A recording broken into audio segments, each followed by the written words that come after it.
What is an atom? What are the components of an atom?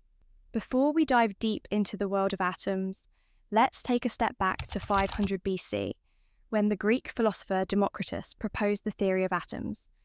In his idea, Democritus believed that matter could be divided into smaller and smaller pieces, until reaching particles so small they couldn't be further divided.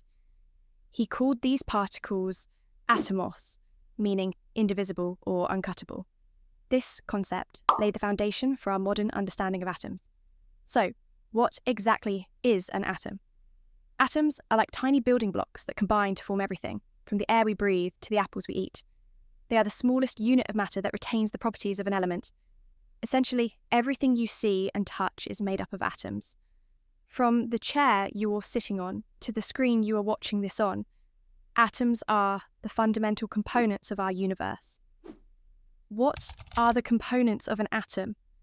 An atom comprises electrons, which are negatively charged, and the nucleus, which consists of protons and neutrons. Protons possess a positive charge, whereas neutrons are uncharged or neutral. Collectively, these particles form the atom, with the nucleus making up the vast majority of the atom's total mass. Electrons are negatively charged and are attracted to the positive charge of protons in the nucleus.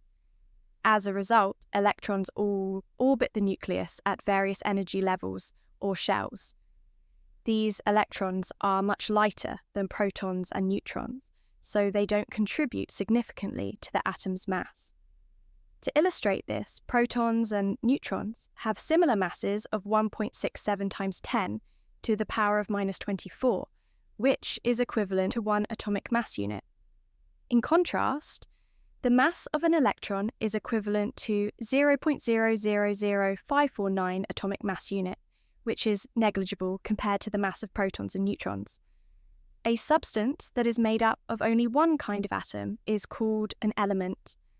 There are 118 elements in the modern periodic table, and each element is defined by its atomic number, which is the number of protons in its nucleus. For example, helium has 2 protons, so its atomic number is 2.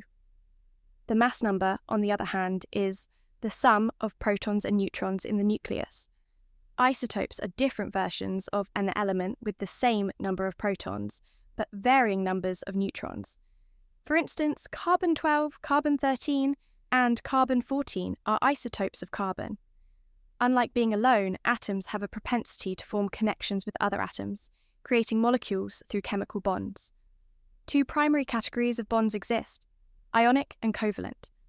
Ionic bonds involve the transfer of electrons, forming ions with opposing charges that attract each other. Conversely, covalent bonds involve the sharing of electrons to achieve stability. These bonds are the fundamental constituents of the diverse range of substances we interact with daily, from water to complex biomolecules like DNA. Atoms are essential for life, and the way they're arranged in molecules like DNA and proteins determines the characteristics and functions of living things. The structure and function of living creatures are determined by the content and arrangement of atoms in these molecules. In summary, atoms are the fundamental building blocks of matter, composed of protons, neutrons, and electrons.